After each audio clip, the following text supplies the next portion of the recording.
Bom dia a todos. Eu sou a Glécia, eu sou engenheira da ABCP.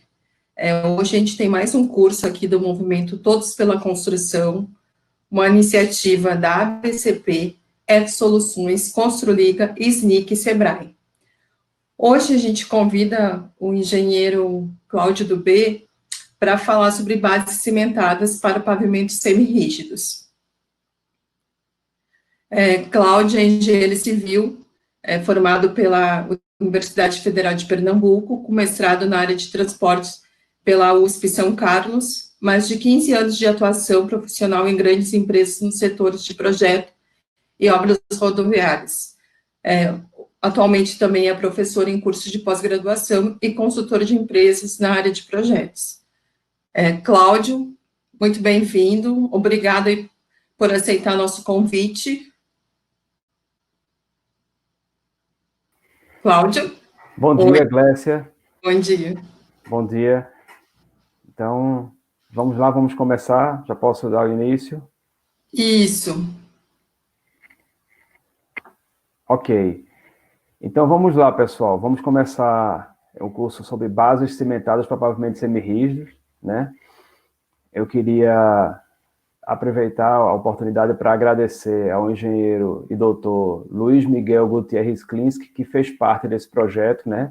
Nosso em parceria com a BCP. Aliás, foi o Luiz que começou esse projeto e eu só dei continuidade, né? Então, grande parte do material produzido aqui, em outros cursos que a BCP vem produzindo e vem promovendo, foi grande parte obra do Luiz Miguel.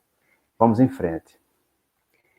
Bom, apenas para começar, vamos fazer uma rápida introdução, né, sobre o pavimento e sobre as camadas, né? Como todos sabem, a nomenclatura tradicionalmente empregada para pavimentos, né, seja rodoviários ou urbanos ou mesmo de aeroportos, é dividida em flexível e rígido, né?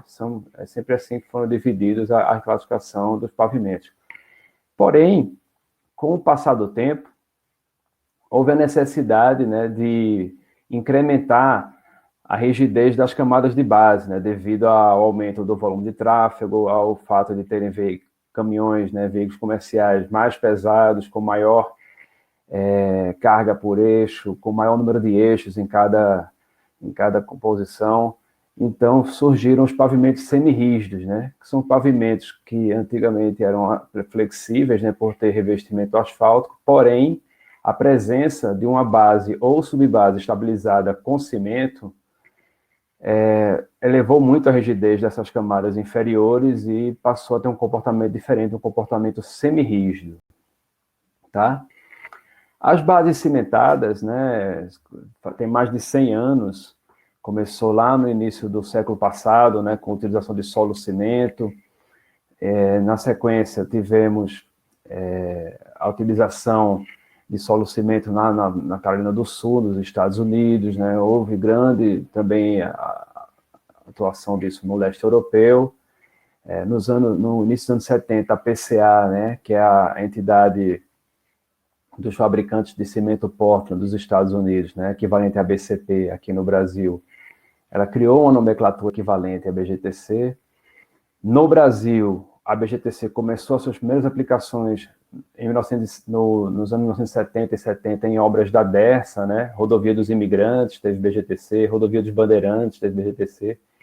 Embora a rodovia Castelo Branco, que foi a primeira rodovia do Brasil, que já foi implantada, já duplicada, né, com 3 faixas de cada lado até Sorocaba, ela já tinha camadas de solo-cimento, ali do início dela para o final, mas a partir do começo ali, próximo aqui à capital São Paulo, por ter um solo de baixa qualidade, eles já utilizaram agregados britados misturados com cimento, só que eles ainda não, naquela época, da construção do Castelo Branco, não se usava a nomenclatura BGTC, né? Se usava ainda que era um material britado estabilizado com cimento. Bom, com o avanço do uso de BGTC nos anos 70 e 80 em obras no Brasil, a gente acabou, isso entrou em várias rodovias, principalmente aqui no estado de São Paulo, e no início dos anos 90 passaram a ser utilizados os pavimentos conhecidos como semirrígido invertido, né, em que a camada de BGTC era posicionada na subbase.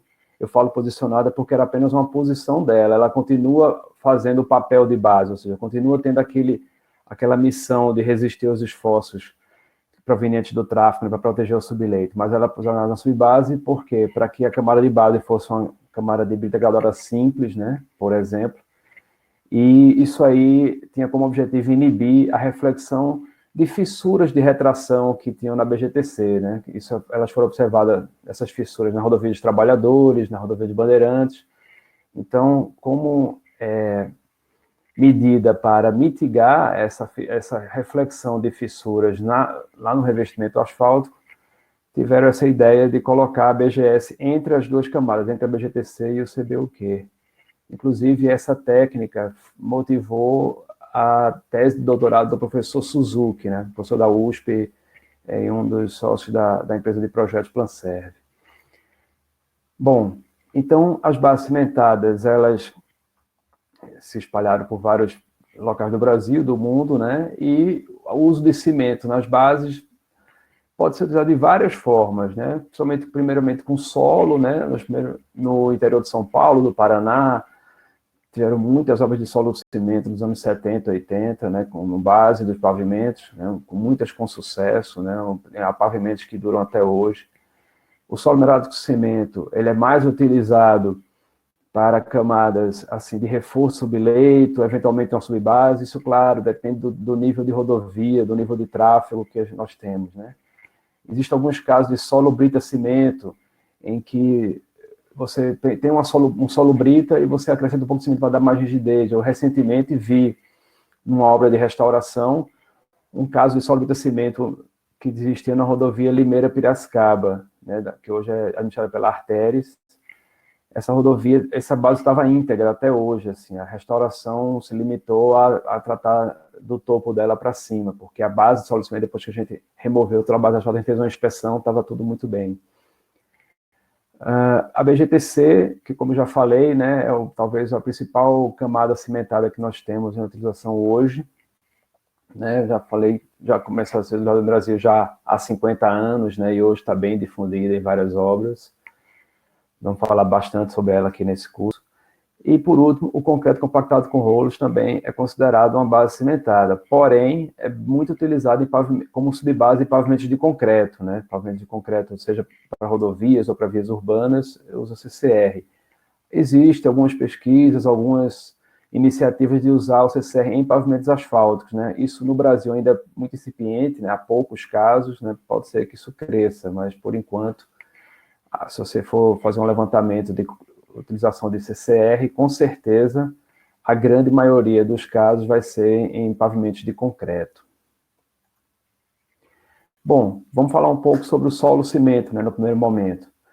O solo-cimento, né, ele tem especificações tanto no DENIT como no DRE de São Paulo, né, acho que são duas boas especificações para a gente seguir, e se você ler as duas, elas são muito parecidas, né? Tem alguns pontos que divergem, mas são especificações muito parecidas, né? Um dos pontos bem parecidos é a granulometria. A granulometria do solo cimento, tanto para a granulometria do solo, que deve ser usada para o solo cimento, é praticamente a mesma, tanto para o DENIT como também o DR de São Paulo. Um dos pontos muito importantes na questão do solo-cimento é tomar cuidado com a dosagem, né? Então, na dosagem, nós vamos definir a umidade ótima, né, desse solo-cimento, a quantidade de água, né? A massa específica aparente seca, vamos fazer através do próprio, vou mostrar, e isso deve ser controlado em campo, né? O fato de eu estar usando cimento no meu solo-cimento não tira a minha obrigação de controlar a compactação do solo, lá na camada de base ou subbase, tá? E, claro, o teor de cimento é o mais importante dentro da dosagem, né? Um detalhe sobre o teor de cimento, assim, puxando aqui um extrato da especificação do DR, ele define que o teor de cimento ele é definido a partir da resistência à compressão simples, e essa resistência à compressão simples ela é fixada nos projetos executivos do pavimento, né? Então, o projetista de pavimento, quando ele coloca lá qual é a resistência à compressão que ele quer para aquele solo-cimento. Embora muitos usem um número muito parecido, vou mostrar, que é o de 21 quilos por centímetro quadrado, ou 20, ou 2,1 megapascal, né, de resistência de compressão simples, é uma prerrogativa do projetista de pavimento, essa decisão, né? Bom, quando você vai fazer uma dosagem, você precisa definir qual é o teor de cimento inicial, assim, né? Então, existe aqui, a partir da hasto, uma colinha que você tem um teor inicial de acordo com o tipo de solo. Veja que por questões, quanto mais fino o solo, maior o teor de cimento, né? Ou seja, quanto mais fino o solo, provavelmente ele vai demandar um maior teor de umidade, né, para estabilizar aquele solo. Portanto, ele vai chamar mais cimento para ele também, né? Não necessariamente mais resistência, mas mais um teor maior de cimento. Tá? Então, se faz um ensaio de compactação Proctor, normal, como todos vocês já devem estar acostumados, né? Aqui é uma curva de compactação, onde vamos definir a massa específica seca máxima e a umidade ótima, tá? E definido o Proctor, ou seja, depois que eu defino qual é o meu teor de água dentro daquele solo cimento, eu, com diferentes teores, né, faço para alguns teores, geralmente se faz 3 teores, variando de 2% de um teor para o outro. Então, por exemplo, posso fazer com 3, 5 e 7% de cimento, ou 4, 6 e 8, dependendo daquele tipo de solo. Faz um ensaio de compressão simples e, a partir dessa compressão simples, nós temos o teor definido para aquele projeto de mistura, né? Esse 2,1 megapascal não é uma obrigação, é uma sugestão, é como a prática aí no Brasil, muita gente tem utilizado esse número, né? Para não ser muito rígido, nem também pouco rígido. Aumentar demais essa resistência pode parecer positivo, porque eu vou trazer mais rigidez para o meu pavimento, porém, pode ser danoso também, né? Na hora que eu aumento muito a rigidez, eu também aumento o meu risco de fissuração por retração, né? Já vi algumas obras, tem um caso no interior de São Paulo clássico disso, que é a rodovia Raposo Tavares, em Sorocaba, em que se trabalhou com teores muito altos de cimento, e aí ela fissurou inteira. Quem passava por cima parecia que era uma rodovia que colocaram um pavimento asfáltico sobre o pavimento concreto, porque ela tinha fissuras de retração igualmente espaçadas e muito próximas. Eu participei do projeto de restauração dessa rodovia, desse trecho, em 2012, e assim, é impressionante como a gente via essa fissuração, né, bem cadenciada, por conta de ter cimento demais. Nós, naquela ocasião, extraímos corpos de prova, né, eu trabalhava no grupo CCR na época, nós levamos para o laboratório do CPR, né, lá, o Centro de Pesquisa Rodoviária da CCR, que fica lá em Santa Isabel, né, sob coordenação da engenheira Valéria, e rompemos a compressão, esses corpos de prova. Alguns chegaram a dar 11 megapascal, ou seja, muito maior do que um valor que se sugere, né? Na média, deu 9 e pouco nos de base e uns 6 megapascal na subbase, porque era um pavimento com 2 camadas de solo-cimento, né? Variando o teor. Enfim, então, é sempre importante tomar cuidado para não exceder demais a resistência do solo-cimento e, consequentemente, o teor de solo-cimento. Bom, então, por isso que existem algumas recomendações adicionais, né? Embora se fala que o teor mínimo é 5%, em alguns solos, principalmente solos lateríticos, né, que são muito desses solos tropicais, definidos aí pela classificação MCT como lateríticos, esses solos, alguns casos, por ser um solo muito bom, eles conseguem um bom desempenho com teores até mais baixos, e atinge essa resistência de 2,1 megapascal com teores menores que 5, não há problema nenhum. Se você tiver um bom controle, tiver uma boa repetibilidade dessa condição de que você com teor menor consegue resistência, você pode usar, não tem problema nenhum, tá? Bom, a produção de solo-cimento, né, ela pode ser feita tanto em usina, né, ou seja, numa central, numa usina de solos, em que você vai colocar os solos, os cimentos, vai misturar e vai colocar no caminhão e transportar para a sua obra, como também existe o caso de se fazer mistura em pista, né? Existe muito caso de fazer mistura em pista, quando o solo local já é bom, então você espalha o solo, você revolve o solo, você espalha o cimento sobre o solo, né? Hoje em dia já cada vez mais comum a gente ver esses caminhões, né, que tem um equipamento de distribuidor de cimento, em que você tem um melhor controle da taxa de cimento que você está aplicando, é muito importante, assim, se a obra puder contar com um equipamento desse, seria ótimo, né? Eu sei que às vezes a obra não tem um porte muito grande para encarar um custo fixo desse caminhão, mas, sem dúvida alguma, é uma boa coisa. Mas existe também a técnica de espalhamento manual, né, que é o famoso rasga-saco, em que se faz um cálculo de quantos sacos de cimento precisa para aquele trecho, você rasga o saco, espalha e faz um espalhamento manual, né, que você demanda uma maior mão de obra e não tem a mesma precisão do equipamento distribuidor, mas é uma técnica que também é válida, não podemos descartar, né, em alguns casos a mão de obra não é tão cara e fica difícil ter os equipamentos diferenciados. A compactação se dá inicialmente por rolos pé de carneiro, né? É sempre importante em qualquer obra e em qualquer camada você fazer alguns trechos testes, né, para definir aquele plano de compactação, para ver quantas passadas de cada rolo, né? Então, no início, se passa com rolo pé de carneiro para conseguir energia suficiente para a compactação e, na sequência, você pode usar rolos pneumáticos e lisos para fazer mais uma questão de acabamento, né?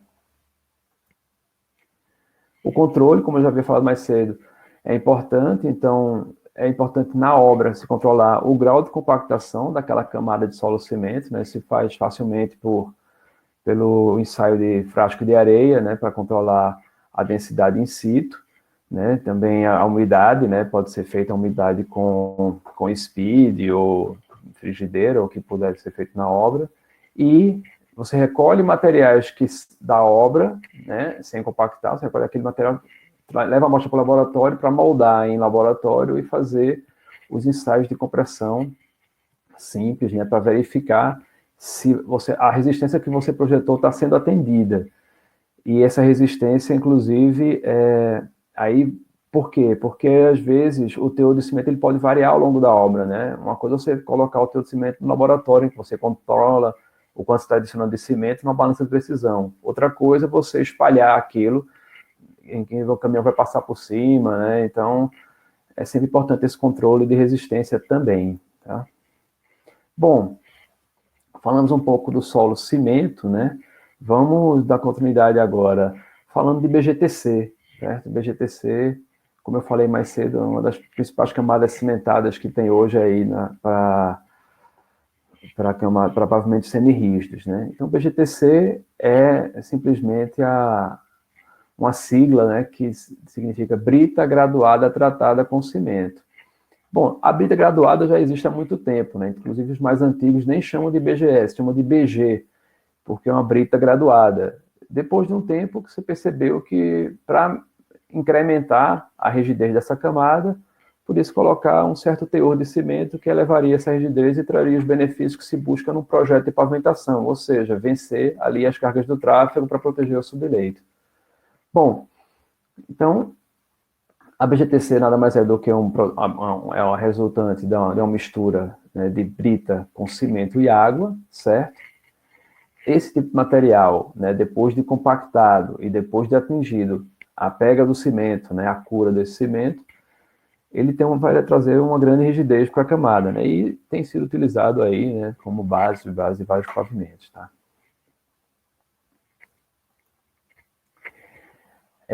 Com relação à especificação técnica, até hoje só temos a do DER, que é uma revisão daquela antiga especificação da DERSA, né? Então, o primeiro órgão que publicou especificações do BGTC foi a DERSA, né? Que é uma empresa pública aqui do governo do estado de São Paulo, que foi responsável pela construção e operação das principais rodovias do estado, né? Hoje a DERSA, grande parte das suas rodovias foram concedidas à iniciativa privada. Ela ainda toma conta do Rodoanel Norte e mais alguns outros trabalhos, né, como Tamoios, etc. E aí, no início dos anos 2000, na primeira década dos anos 2000, o DR fez uma grande campanha de atualização de normas, né, para pavimentação, aliás, para rodovias em geral, não apenas pavimentos. E aí, a norma vigente hoje, né, para BGTC do DR é uma revisão daquela norma da DERSA, né, com poucas diferenças, mas é uma revisão. Então, infelizmente, eu não sei exatamente o motivo, né? A gente podia até ver isso aí, é que não existe até hoje uma norma do DENIT para BGTC, né? O DENIT não tem a norma do BGTC, tem para solo cimento, tem para BGS, aliás, tem para Brasa estabilizada granulometricamente, não é especificamente BGS, mas o DENIT não tem uma norma para BGTC. Na norma do DR, nós temos apenas uma faixa granulométrica para a BGTC, que é essa faixa que vocês estão vendo aí no slide. Essa é a única faixa, né? Isso também não é uma praxe. Em geral, as camadas variam, né? Tem diversas faixas, A, B, C, ou 1, 2, 3, dependendo do órgão. No caso do BGTC, nós temos apenas uma. Talvez até porque a BGTC é uma camada que a gente sempre trabalha com a espessura muito parecida, né?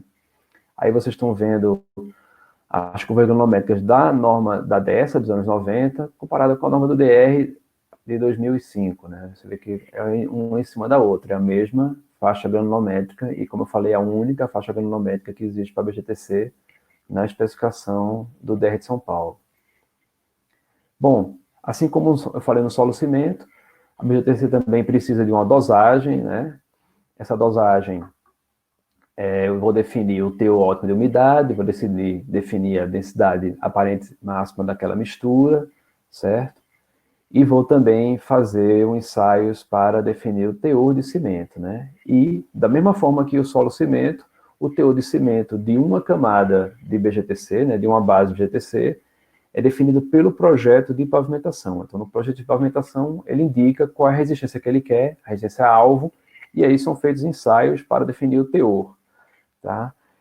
O que a norma, o que a especificação do DR define, são limites mínimos e máximos. Então, o projetista de pavimento ele tem que escolher uma resistência à compressão simples entre 3,5 e 6,2 e uma resistência à tração por compressão diametral entre 0,55 e 1. Né? Na prática, se escolhe muito 4,5 aqui na resistência à compressão simples, né? Fica sempre valores próximos de 4,5, mais ou menos.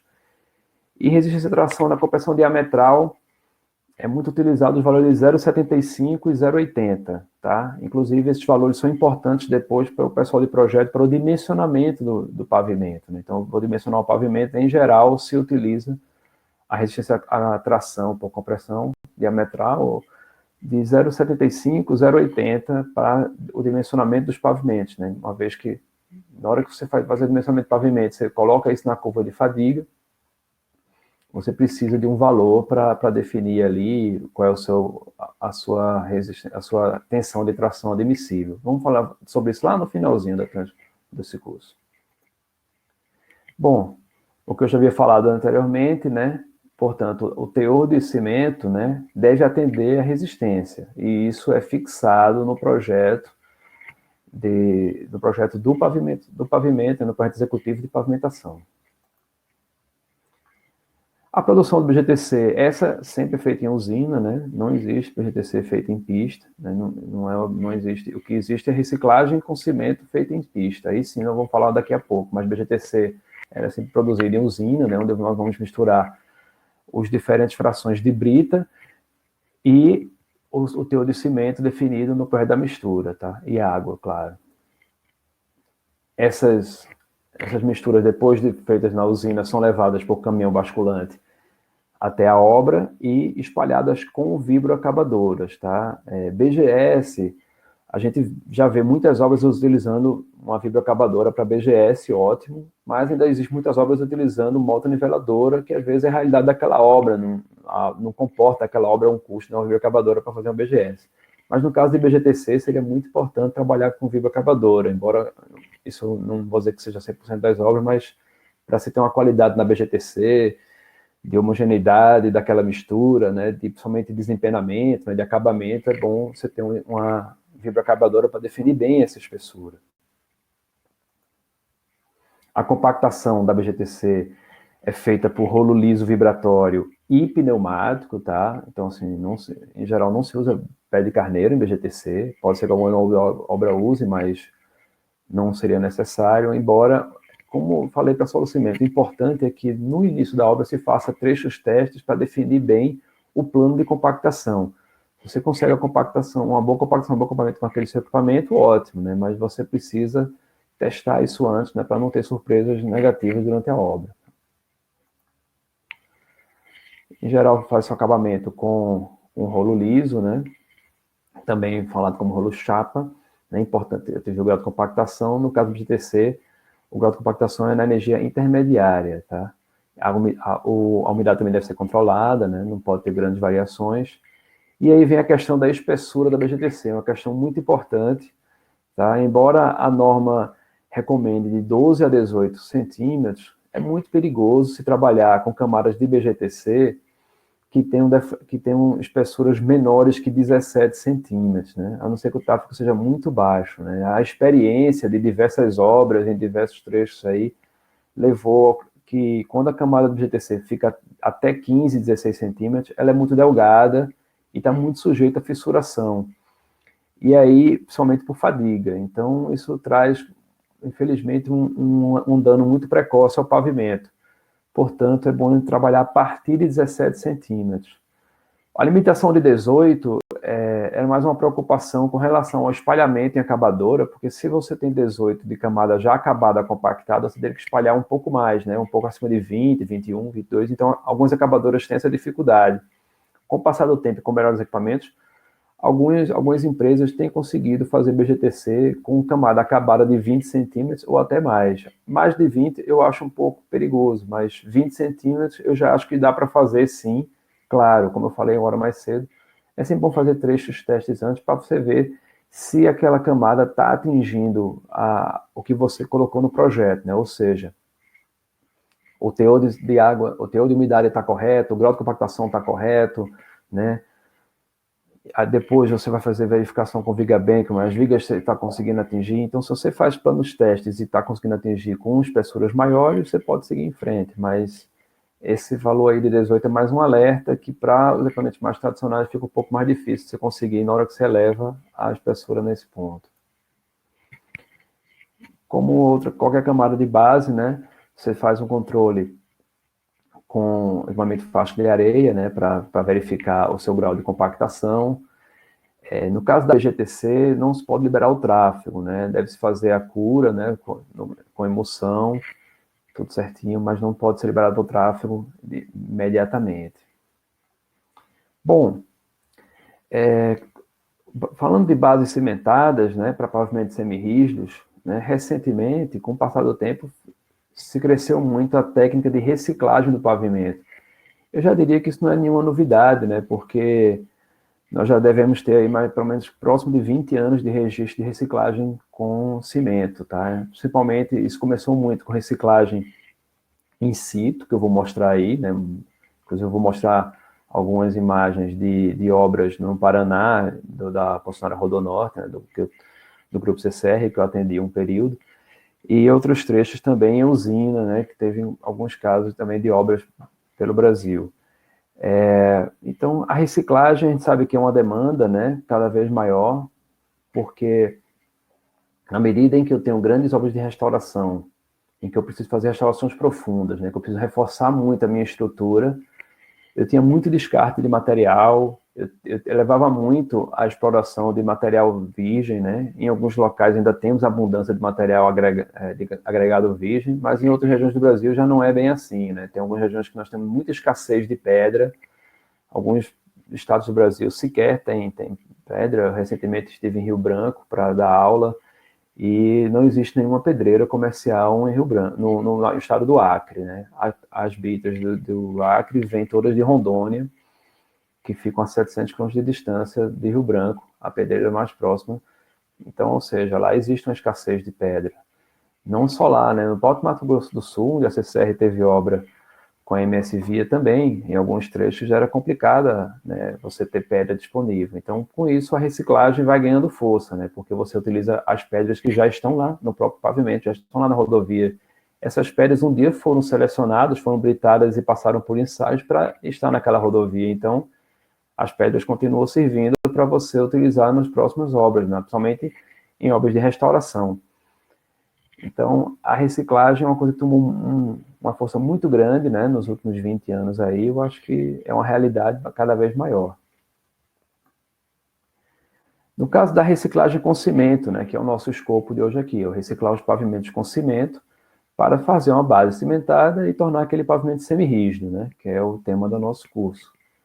Em geral, eu vou precisar de agregados adicionais, né, por mesmo que mais que eu esteja utilizando aqueles agregados que estão ali, eu preciso colocar um pouco mais de agregado, né, dependendo do material que eu tenho lá, né? Então, vamos supor, se eu for reciclar uma base de solo, é comum colocar um pouco de brita um pouco graúda.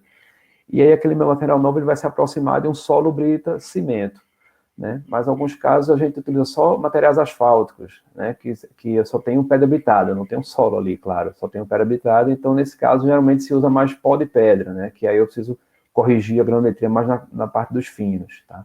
E claro, vamos colocar o cimento também para a reciclagem. Uma das dificuldades que se tem na obra de reciclagem é você obter, assim, você coletar um material de como vai ser aquele seu material reciclado, né? Ou seja, na hora que a minha recicladora passar por lá, que material ela vai resultar, né? Então, se for uma obra de reciclagem in situ, o ideal é que a recicladora passe por um paninho curto e você consiga recolher ali o material para você ter uma aproximação de como vai ser a granometria daquele material que eu vou reciclar, tá? No caso de obras de reciclagem em usina, não. Aí o próprio material fresado é que a sua fonte fica um pouco mais fácil. Então, aqui é um exemplo, né, de uma reciclagem com cimento.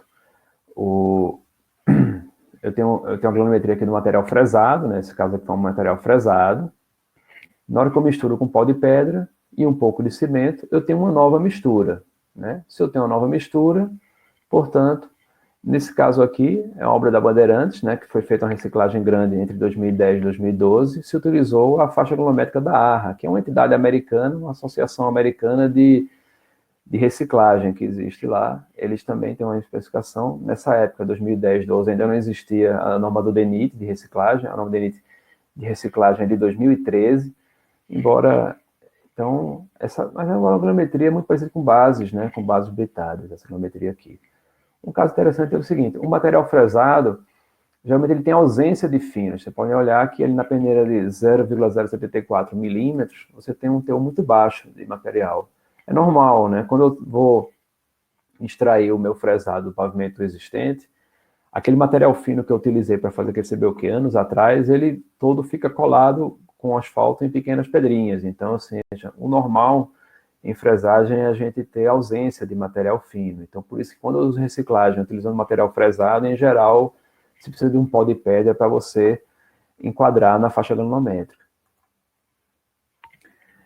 Um segundo passo que é muito importante, assim, em qualquer material cimentado, é você fazer a dosagem do teor de cimento, né? E assim como no solo cimento na BGTC, essa dosagem é feita através da resistência à compressão, que também é definida no projeto de pavimentação, né? As reciclagens com cimento, eu botei esse exemplo aqui, dessa obra da Bandeirantes, era de 21 kg por centímetro quadrado, ou 2,1 megapascal.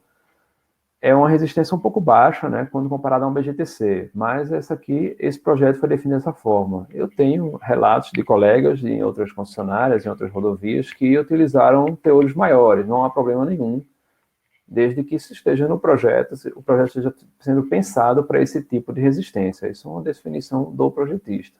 No caso da Bandeirantes, o interessante não era ter tanta resistência, porque a gente precisava completar o grade daquela caixa, né?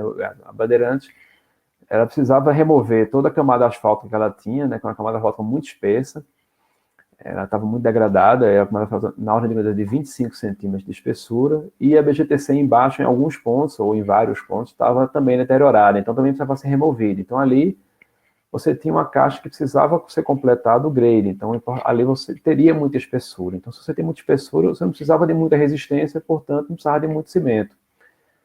Em outras obras, pode ser que você queira fazer uma camada de reciclado com cimento muito parecido do que uma BGTC. Então, aí talvez você trabalhe com a resistência maior e, portanto, um teor maior. Aí vai ser de projeto para projeto, de caso a caso.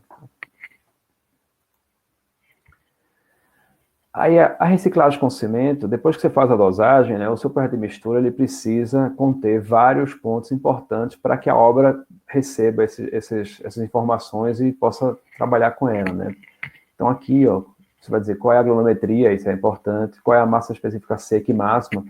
A reciclagem com cimento, assim como se faz em BGTC e solo cimento, você também faz depois o controle de compactação in situ, né? O teor de cimento, muito importante. E aí, aqui tem uma coisa interessante, que é o consumo de cimento e o consumo de agregados por metro quadrado. Por que isso? Isso são para as obras de reciclagem in situ, né, em que você antes, eu vou mostrar agora, antes de você passar a recicladora, você vai precisar espalhar os seus agregados e o seu cimento, e aí você precisa ter informação de por metro quadrado de quanto você precisa de cimento e de agregados, tá? Aqui está uma obra de reciclagem com cimento in situ, né? Isso aqui é lá no interior do Paraná, na obra da CCR. Então, primeiro se espalha agregado sobre a pista, depois se espalha o cimento. Nesse caso aqui, a empreiteira tinha um caminhão espalhador de cimento, certo? E aí vem uma recicladora, geralmente ela vem empurrando um caminhão-pipa, né, que é quem fornece a água para a reciclagem, porque você vai ter uma mistura aí, né, de agregado novo, pavimento, ou seja, o agregado que está no próprio pavimento, né, que é geralmente o revestimento asfáltico do pavimento, e a água e o cimento. Então está tudo espalhado, misturado. A recicladora tem uma câmara aqui que vai fazer esse papel de cortar o pavimento, né, ou seja, fresar o pavimento, digamos assim, e misturar ele ali no mesmo momento. Então ela faz o papel de fresagem e já de usina ao mesmo tempo, né? E na sequência ela deixa ali o material para trás, para já vir os rolos de compactação bem na sequência, já compactando tudo isso, né? Aqui é um exemplo, né, de um comboio de reciclagem. Você tem a recicladora empurrando o caminhão-pipa, você tem um rolo pé de carneiro compactando, geralmente depois da compactação com o rolo pé de carneiro, né, lá na obra da Rodonorte cheguei a ver 5, 6 rolos pé de carneiro compactando ao mesmo tempo, né, para você dar agilidade à obra. Depois você passa com uma multiniveladora para dar acabamento, e por último um rolo liso também, né, para completar o seu acabamento. Aqui está a reciclagem com cimento, né, aí uma foto de uma atividade muito importante, né, assim que passa a recicladora e antes dos rolos, o pessoal do laboratório está ali, ó, coletando material para levar, para confirmar a granulometria, né, confirmar se essa mistura que está saindo aí, se compactada num cilindro de laboratório, ela consegue atingir a resistência que está no projeto. Ou seja, por quê? Porque na reciclagem com cimento você tem muito in situ, você tem muita incerteza, né? Por mais que você tenha feito sondagens antes, você tenha coletado material, feito granulometria, etc., você corre o risco, né, de ter uma variação do material. Por quê? Porque é um material existente, você nunca vai conseguir sondar todos os metros da rodovia. Então, ali o pessoal do laboratório, assim que passa a recicladora, eles coletam o material, levam para o laboratório para confirmar se aquela passada ali está dando certo. Falei um pouco de reciclagem com cimento in situ. Vamos falar um pouco com reciclagem com cimento em usina, né? Quais são as vantagens de fazer em usina? Bom, você vai ter um mau controle, né? Você vai ter um mau controle desse material, você vai poder fazer inspeções, né, do fundo, se tem algum problema ou não no fundo da caixa, etc. A reciclagem em usina pode ser feita tanto em usinas de solos comuns, né, como existe aí no mercado algumas usinas de reciclagem móvel, tá? Que são levadas para muito próximo da obra, né, porque uma das desvantagens da reciclagem in situ, reciclagem em usina, é o fato de você ter que transportar o material fresado da pista para a usina e depois voltar ele já reciclado. Esse transporte vai levar um pouco o custo, que é uma vantagem da reciclagem in situ.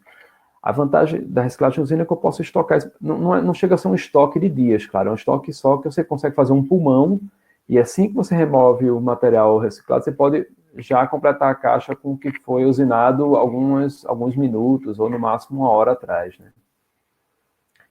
Esse aqui é um exemplo de uma reciclagem, de uma recicladora móvel, né? De uma usina móvel de reciclagem, né? Você tem aqui os silos de agregados, você tem onde você vai colocar o cimento, e você tem uma lança para você carregar o caminhão para levar o material reciclado para a obra. Tem algumas fotos para mostrar para vocês, né? Então aí, ó, nesse slide você podem ver a carregadeira pega o fresado, outra carregadeira pega o pó de pedra, né, como aquela medida que eu mostrei para vocês, e vai colocando naqueles 2 silos ali, certo? Depois que aqueles 2 silos recebem, a própria recicladora faz a dosagem de quanto vem de cada silo, né, aquela dosagem que é definida no projeto da mistura, né, para fazer a correção granulométrica desse material. Na própria recicladora tem a adição de cimento e de água. A recicladora tem um pug mill, né, que vai misturar bem esse material aí. É uma usina, né, ela é uma usina, e, portanto, o material sai pronto. E uma vez que o material sai pronto, ele já é carregado no caminhão, e esse caminhão leva o material pronto para a obra, tá? Tá aí a sequência construtiva, né? Eu faço fresagem, eu freso aquela caixa, tá? Eu tenho a possibilidade de fazer uma inspeção de fundo de caixa. Essa foto aí é da Bandeirantes, onde embaixo da camada asfáltica eu tinha uma camada de BGTC que foi construída em 1978, portanto, ela estava totalmente deteriorada, né? Ela já tinha 30 anos de serviço aí, né? Já tinha cumprido seu papel, então, portanto, ela também foi removida, mas essa é uma vantagem da reciclagem em usina, né? Você consegue fazer inspeções no fundo de caixa, tá? Depois que, enquanto você está abrindo a caixa, a usina já está preparando material de algum projeto que já tinha guardado, né? Ou seja, um pulmão. Essa é uma vantagem da reciclagem na usina. Enquanto você vai abrindo caixa, o pessoal já está usinando lá e eles trazem para a obra. Aí você vê a acabadora espalhando o material e os rolos já compactando na sequência. Tá? Aí, ó, nesse caso aqui foi feito em 2 camadas, né? Vai ter uma camada, depois uma segunda camada. Essa segunda camada terminando de ser compactada aí, né? E se fazia uma Viga Bankman no dia, embora no mesmo dia a Viga Bankman ainda não traz o resultado que se espera de projeto, pois ainda não houve o ganho de resistência do cimento, né? Então, foi feito um trabalho até com isso, né? A gente confirmou quanto era a viga nesse dia e depois viu a viga 3 e 7 dias depois, viu para ver claramente o ganho de resistência nas deflexões de Viga Bankman aí durante essa obra. Bom, falei para vocês 3 exemplos de camadas de cimentadas que podem utilizar em pavimentos rígidos, né? Solo, cimento, BGTC e reciclagem com cimento, né? Esses 3 tipos de base são muito utilizados no Brasil hoje como camadas de base para pavimentos semi-rígidos. E aqui nós vamos fazer uma rápida análise de alternativas, né? Entre um pavimento totalmente flexível, né? Onde eu trabalho apenas com materiais asfálticos e bases granulares, com um trecho que eu uso pavimento semi-rígido, né? Ou seja, eu faço uma camada cimentada ali, utilizando na minha base ou subbase, tá? Apenas como um exemplo didático, né, eu utilizei alguns parâmetros, como, por exemplo, o tráfego de 5/10 a sétima no N pelos critérios da USACE, o que dá mais ou menos 2/10 a sétima no N critérios da ASTO, né? Para comparativo de custos, que eu vou fazer no final, considerar 1.000 metros de uma faixa de 3,60, tá? Apenas para comparativo entre as 2 alternativas. Então, eu utilizei esses parâmetros aqui, né, para concreto asfáltico, para BGTC, BGS, macadame seco e, apenas como exemplo, um subleito de um CBR de 8%, né, que pela fórmula daria 80 megapascal de módulo de elasticidade, tá? Aí também estão os coeficientes de Poisson que foram utilizados nessas simulações, né, os módulos de elasticidade. E aí, se eu vou fazer um pavimento flexível para aquele tráfego que eu falei lá no começo e para aqueles módulos ali, aquela situação, eu precisaria de um concreto asfáltico de 18 centímetros sobre uma camada BGS de 30 centímetros, né, ou 2 de 15, né, uma base sobre base de BGS, um reforço subleito de 20 centímetros de macadame seco e um subleito com CBR de 8%. Eu precisaria de 18 centímetros de CBUQ lá em cima, tá? Se você for olhar nos métodos de dimensionamento do DENIT, por exemplo, o máximo é 12,5, né? Então, acima de um certo nível de tráfego, eu uso 12,5 de CBUQ, mas a gente sabe, né, já não é novidade utilizar as análises mecanísticas para pavimentos asfálticos e, para um caso desse aí, se eu fosse utilizar os critérios de fadiga, que são mais utilizados nos projetos, eu precisaria de 18 centímetros. Aqui estão os parâmetros que eu verifiquei na análise mecanística, né, de deflexão no topo, deformação de tração horizontal lá no fundo do CBUQ, né, na fibra inferior do CBUQ, e a deformação de compressão vertical lá no topo do subleito, né? Então, precisaria desses parâmetros aqui. 1,16 a tração foi o parâmetro crítico, né? Que para eu atingir isso, eu precisei elevar a minha camada de asfalto até 18 centímetros, tá? Tá aqui. E aí, utilizando valores unitários do ciclo, lá do DENIT, mais ou menos isso foi feito, essa simulação em preços do ano passado, ou de outubro, novembro do ano passado, nós chegamos a esse valor aí, no total, para o pavimento flexível. Fazendo a mesma simulação para um pavimento semi-rígido invertido, em que a gente coloca a BGTC na subbase e coloca uma camada de BGS na base, nós precisaríamos de apenas 13 centímetros de CBUQ. Ou seja, eu tive o cuidado de manter os mesmos 30 centímetros de camada de brita graduada aqui, ou seja, o volume de brita graduada aqui é o mesmo, né? A diferença é que antes eu tinha 30 de BGS, agora eu vou ter 18 de BGTC e 12 de BGS. Significa o seguinte, que daqueles 30, em 18 deles eu estou colocando ali um teor de cimento que geralmente fica em torno de 3,5%, 4%. Ao acrescentar esse 3,5%, 4% em 18 centímetros da minha camada brita graduada, eu reduzi 5 centímetros na camada de pavimento asfáltico em cima, né? Então, teve uma redução do asfalto para ajudar aqui no pavimento. Aqui estão meus admissíveis, né? Nesse caso, o critério crítico ficou na tensão de tração na fibra inferior da BGDC, ela precisa ser verificada, tá? Isso é importante ser verificado no projeto, utilizando a equação do professor Balbo. Conseguimos essa estrutura aqui, né? E como vocês podem ver, aqui está o exemplo do orçamento para essa mesma situação, você vê que deu um pouquinho menor, e aqui no final eu tenho um comparativo por metro quadrado. Então, por metro quadrado, para eu implementar aquela camada de pavimento por metro flexível, eu precisaria de R$204, isso é sem BDI, tá? Esse é o preço só do DENIT lá. E no semi-rígido invertido, R$170. Portanto, né, o pavimento flexível teria um acréscimo de 20% no custo do pavimento, tá?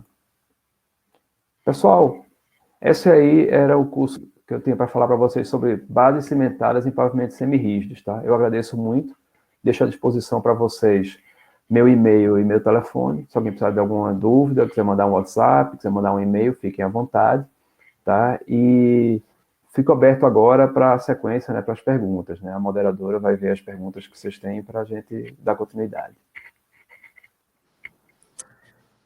Cláudio, muito obrigada. A gente tem várias perguntas aqui no chat. Tá? Em relação à liberação de tráfego, como é que é feito isso sobre a camada cimentada? É possível adotar essa prática logo após a execução? Olha, com relação à liberação de tráfego, realmente é um tema que muita gente discute, né, em várias obras, né, se deve liberar logo o tráfego ou não. Em camadas de BGTC, segundo as especificações, você não pode, né, você tem que esperar, em geral se pede 14 dias, né, entre uma coisa e outra. Deixa eu só ter isso aqui, deixa eu só ajeitar uma coisa aqui. Desculpa. Pela especificação são 14 dias, e algumas obras até se encurtam esse prazo, depois de testes, isso dá certo. No caso da reciclagem com cimento, ou mesmo de camadas de brita graduada, você pode reduzir esse prazo quando você trabalha com teor de cimento menor. Por que isso? Quando eu trabalho com teor de cimento maior, eu vou buscando uma resistência maior. Então, aquela camada de VGTC, ela é monolítica. Então, se você libera logo o traço, você vai quebrar aquelas ligações que estão sendo feitas e vai prejudicar a sua camada. No caso de camadas de baixa resistência, né, alguns chamam de fracamente cimentadas, pela experiência que se teve, isso não teve nenhum problema, porque a camada já é fracamente cimentada, ela já tem uma resistência baixa. Então, a liberação para o tráfego, no primeiro momento, não teve nenhum problema.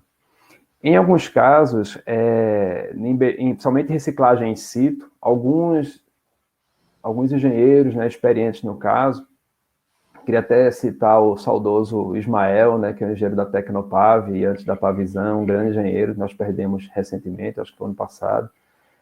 Ele sempre defendia isso, inclusive na reciclagem in situ, ele defendia que a gente soltasse a camada por 7 dias, direto na própria reciclada. Claro, isso tem que ser uma rodovia de baixo volume de tráfego, não posso fazer isso numa Bandeirantes, numa Castelo Branco, numa Ayrton Senna, não dá para fazer isso, mas numa rodovia de tráfego menor dá para fazer isso, apenas aplicando uma capa selante, né? Você faz uma imprimação com pó de pedra, ele liberava a camada por uns 7 dias, porque, como é in situ, você corre o risco de ter alguns pontos fracos, né? Alguns locais que você não pôde inspecionar o fundo e, portanto, você teria problemas ali naquela camada. Então, para a gente já prever os pontos fracos, você soltava o tráfego, e onde ela estourasse, assim, alguns pontos já seriam corrigidos antes de você executar o revestimento asfáltico. No caso da Bandeirantes, era liberado assim logo depois, não exatamente imediatamente depois, mas tipo 2 dias depois, ou às vezes um dia só depois, porque depois que era feita a camada reciclada, aquela ali também era fracamente cimentada, o pessoal já executava as 2 camadas de revestimento asfáltico, completava ali a caixa de restauração e soltava para o tráfego também, e não ocasionou problemas. Próxima pergunta. Aqui tem uma pergunta sobre a pintura das camadas de BGTC e BGS em relação ao uso do CM30 sobre as camadas tratadas com cimento. Pergunta muito interessante, né? Muito importante essa questão aí do CM30, né? O CM30 é um asfalto diluído de petróleo, né? Alguns chamam de ADP, né? Um asfalto diluído. Ou seja, se você utiliza um solvente para diluir aquele asfalto, para você utilizar como camada de imprimação impermeabilizante, né? Ou seja, era a imprimação que servia para impermeabilizar seu camadas de base, subbase também, para impermeabilizar aquela camada e também proteger ela para não perder água durante a sua cura, né? Com o passar do tempo foram feitas pesquisas e viu-se que o solvente utilizado no CM30, que era a querosene, ele é danoso à saúde. E, portanto, com o passar do tempo ele foi descontinuado. Assim, muitas obras deixaram de utilizar. Citando como exemplo o Grupo CCR, que eu trabalhei por 10 anos, quando eu entrei em 2007, já não se utilizava mais CM30, já utilizava-se emulsões preparadas para esse tipo de finalidade. O CM30 ainda existe, ainda é permitido, mas ele não é indicado para essa questão de saúde, né? Com o passar do tempo, a indústria das distribuidoras de asfalto desenvolveram emulsões que não utilizam esses solventes, né, que são nocivos à saúde, e hoje em dia isso é chamado de emulsão asfáltica de imprimação, né, ou EAI. Todos os fabricantes têm um produto para isso, né? Você pode pesquisar entre os fabricantes entre as distribuidoras de asfalto, né, que existe aí no mercado, todas elas têm algum produto para EAI, que é a emulsão asfáltica de imprimação. Só que tem uma curiosidade nessa casa aí. No caso das especificações do DR de São Paulo, a gente vê que para BGTC, para BGS, o DR de São Paulo não indica nem CM30, ou seja, nem asfalto diluído, nem EAI. Ele indica emulsão asfáltica de ruptura rápida, né? As famosas RR1C ou RR2C. Eles indicam esse tipo de emulsão, né? Isso é uma coisa particular do DR de São Paulo. No DENIT, ainda se indica asfalto diluído ou emulsão asfáltica para imprimação. Próxima pergunta.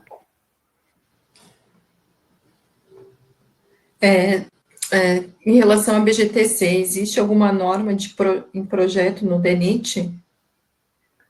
Olha, eu não tenho conhecimento.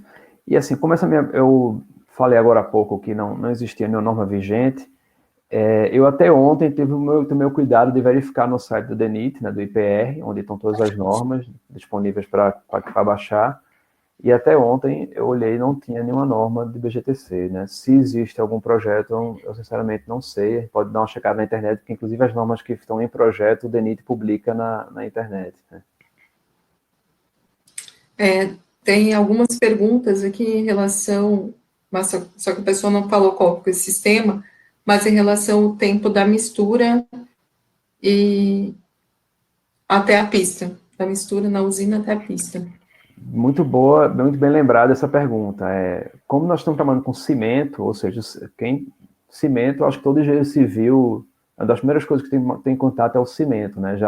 É um material que é tratado já nas primeiras disciplinas lá do curso de engenharia civil, né? Material de construção, geralmente lá no 4º semestre, por aí. O cimento, ele reage com a água, é uma reação química, né? Que não tem mais volta, e é uma reação de hidratação. Então, tem o famoso tempo de pega do cimento, né? Quem um dia já viu um pedreiro misturar água com cimento, né? Fazendo uma massa, simplesmente para fazer uma argamassa ali para uma parede, uma coisa assim, sabe que o cimento tem um tempo de pega dele. Então, a mesma coisa vale para as camadas cimentadas. Então, você não pode fazer uma camada cimentada, né? Preparar uma mistura de camada cimentada, seja ela BGTC, solo cimento ou reciclado com cimento, e demorar muito tempo até compactá-la, né? Isso vai limitar a sua compactação. Isso depende do cimento, do tempo de pega dele, mas em obra, geralmente, primeiro se recomenda que seja o mais rápido possível, né? E que esse tempo não pode ultrapassar 2 horas, tá? Isso é muito importante, porque senão você não vai conseguir compactar, você não vai conseguir atingir o seu grau de compactação que está previsto, né? Então, por exemplo, no caso da in situ é mais fácil, porque a recicladora passa ali in situ, e os rolos já estão atrás compactando, né? Mas no caso de BGTC, ou mesmo de reciclagem em usina, em que você faz essa mistura na usina e tem que transportar ela para a obra, é uma operação contínua. Você misturou, carregou o caminhão, leva para a obra, espalha com a acabadora e compacta. O ideal é que seja assim. Esse processo demora em 30 minutos, mais ou menos. Por isso que, em geral, se trabalha com usinas próximas à obra, né? Claro, você pode passar um pouco, mas se chegar a 2 horas, você já começa a comprometer a compactação da camada. Próximo. Aqui está perguntando sobre o desempenho de uma camada simulada, por exemplo, após 2 anos da sua execução. Caso ocorra, por exemplo, uma perda prematura de deformação, como que você avalia esse desempenho? Olha, eu não entendi bem a pergunta, mas seria por deformação, assim, o que pode acontecer é depois de um tempo... Se tiver uma perda, né, após 2 anos, como é que fica o O que se desempenho da... observa em camadas cimentadas é que ela continua ganhando, o cimento continua ganhando resistência. Então, o que se vê, assim, por exemplo, é muito comum se fazer um levantamento deflectométrico na obra ali ainda, né? Como eu falei, em algumas obras se faz no mesmo dia, só para ter aquele valor, ali está se verificando mais a compactação. Mas algumas obras que estão mais cuidadosas, mais preocupadas com o resultado daquilo, refazem o levantamento deflectométrico uma semana depois. Claro, às vezes, quando refaz, já está com a camada asfáltica em cima, mas não tem problema, você vai perceber o que é que deu no cimento. E aí já existe um ganho muito grande, né, de 1 dia para 7 dias. Né, e dizem que isso continua ganhando. As camadas cimentadas, quando elas estão funcionando muito bem, elas continuam ganhando resistência até chegar a hora que estabiliza, e essas deflexões ficam muito baixas, né? Camadas cimentadas levam a pavimentos de deflexões muito baixas. Quando isso começa a subir, aí é um mau sinal, né? A camada cimentada, que apresenta deflexão um pouquinho alta, não precisa ser muito alta não, já é um péssimo sinal de que lá embaixo ela, por algum motivo, ela precocemente fraturou, ela trincou demais e ela já vai começar a perder sua funcionalidade, entendeu? Então, assim, uma camada reciclada, uma camada cimentada em geral, se ela tiver uma fissuração por fadiga, né, ou seja, aí no caso, como é uma camada cimentada, ela quebra em blocos, né, daquelas famosas trincas em blocos, aí realmente é difícil você vencer essa situação. Então, portanto, que é muito importante você tomar muito cuidado na execução, principalmente no substrato, né, camadas cimentadas devem estar sempre muito bem apoiadas, assim, o que você faz antes da camada cimentada deve ser muito bem feito, para que ela não entre em processo de fadiga precoce. Aqui é em relação ao ensaio, né, do CG com frasco de areia. Qual é o tempo para realizar um ensaio após uma compactação? É GC, né, grau de compactação. São os estágios que estão em norma, né? Você tem que seguir, como diz a norma, fazer o grau de compactação de qualquer camada de base, né? Seja ela cimentada ou não, você faz base. Você deve fazer imediatamente depois a compactação da camada. Por que isso? Porque você faz isso antes da imprimação. E a imprimação deve ser feita o mais rápido possível também. Por quê? Porque enquanto você terminou de compactar e ainda não imprimou, aquela camada ela pode estar perdendo água para a atmosfera, né? Ela pode perder água por evaporação. Então, e essa água ela é necessária que esteja lá, porque foi projetado com aquela água, tá? Você, no laboratório, projetou que tenha aquela quantidade de água, que é água importante. Primeiro foi importante para você conseguir compactar, né? Como a gente sabe, é o composto de compactação. E segundo, ela é importante para dar a pega do cimento. O cimento sem água, ele não faz nada, né? Então, ele precisa da água para a reação de hidratação e para o ganho de resistência. Então, o ensaio de frasco de areia para verificar o grau de compactação, ele é feito imediatamente após a compactação. Tem que ser feito logo na sequência. Isso não só para cimentada, tá? Isso valeria para BGS também. Por quê? Porque você precisa fazer ele para liberar a camada para fazer a imprimação e você, digamos assim, terminar aquele trabalho daquela camada ali. Próximo.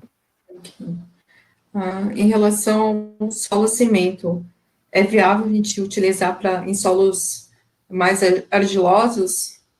Olha, é muito boa essa pergunta, um ponto importante, né?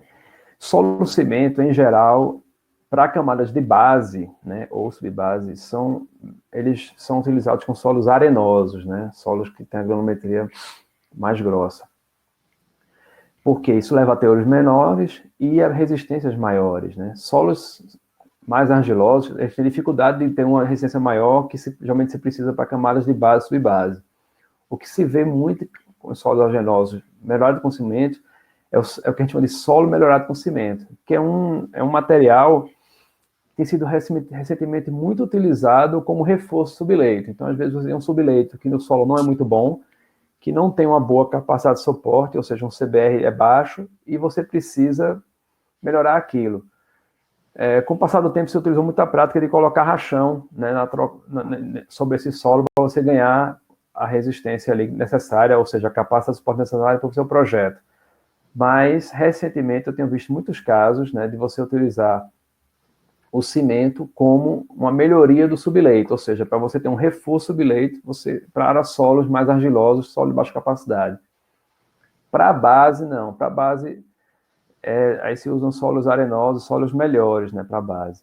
Outra razão disso é o seguinte: se você for usar um solo argiloso para a base e querer atingir aquela resistência que você precisa, você vai acabar colocando cimento demais, né? Como mostrando naquele quadro, você pode chegar a teores tipo 13%, 15%. Isso é cimento demais para uma camada. Primeiro que encarece, né, aquele seu material. A camada acaba ficando muito cara, porque, né, por conta do alto teor de cimento. E segundo que você corre risco de ter retração demais, etc. Então, em geral, a recomendação é, se o solo é argiloso tal, e é um solo local, você pode fazer uma melhoria desse, que a gente chama de solo melhorado com cimento, ou seja, que é feito em loco mesmo, in situ, e é utilizado mais para reforço subleito. Camadas de base, é mais comum utilizar solos melhores, solos arenosos, tal, que aí sim pode até ser trabalhados em usina ou não. Aí sim você vai conseguir a classe de suporte necessária para uma base. A gente vai ter que finalizar aqui, que já passou nosso tempo. Tem muitas perguntas aqui no chat. Então, eu peço para os participantes enviarem para o seu e-mail. Ok, mandar para o e-mail. Por favor. Você pode repetir de novo? O e-mail, tem como mostrar a tela? Bom, mas meu e-mail é claudio@pavecare, se escreve pavecare, pavecare.com.br, tá? Quem quiser só mandar o e-mail e a gente responde, a gente dá o apoio aí que precisar. Aí teve um participante aqui que enviou um e-mail. Oi? Norma do DENIT. Ah, tá. Existe um projeto? Esse e-mail para você, o projeto de norma. Ah, legal. Ótimo, obrigado.